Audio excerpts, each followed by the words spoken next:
খালি তো পয়সা পয়সা করাস, এই দুনিয়ায় পয়সা কামাই করা খুবই কঠিন। এই যে গরিব মানুষের গিয়ে দেখ এক থালি ভাতের মূল্য কত। আচ্ছা ভাই, এক থালি মাংস ভাত হড়লে কত নাই?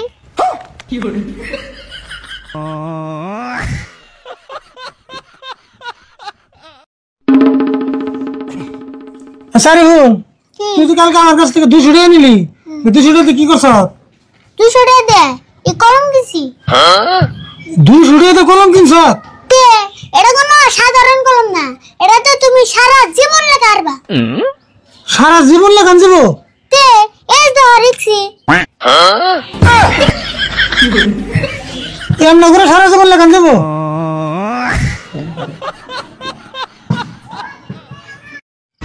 সারিফুল, কচু গাছতলা বইবে কি চিন্তা করতেছ?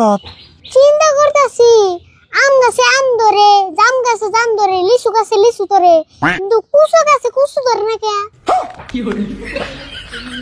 কথা তো ঠিক কথাই কইছ। তাহলে কাম কর, তুই এটা বইবে চিন্তা করে বের কর। কাকা, আগে বলে তুমি খুব গরিব আছিলে। হ্যাঁ রে, একবার সেই গরিব আছিলাম।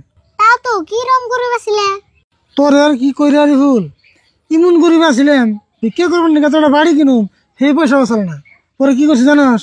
গিরার বাড়ি খুইয়া সেই বাড়িতে ভিক্ষা করছে।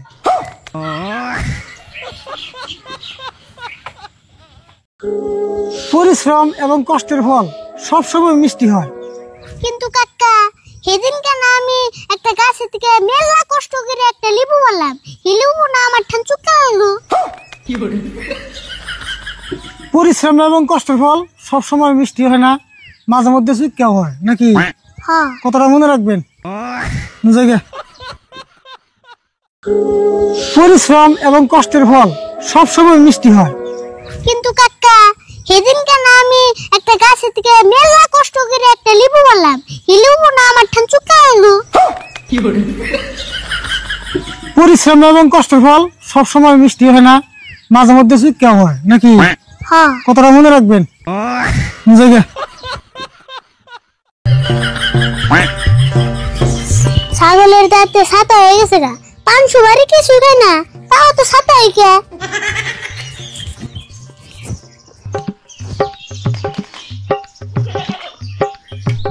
বাপরে, যেন না তোমার ন্যাংরা ডিক্কি, ভাব দিতাছো একবারে BMW। আরিফুল, তুমি কিন্তু একটু বেশি বেশি কইতাছ। তাই আরিফুল বেশি কই নাই, আপনি ওটা বেশি বেশি করতেছেন। কে ধান কি মেলে নিয়ে যাও না? তোমার জন্যই তো দান মিলে নেয়ার নে। কে আমি আবার কি করলাম? পাড়ার কেউ বেতে ডিক্কি নাই, খালি তুমি বেতে আছে, সেই জন্য তো আমরা মিলে যাই আর নে।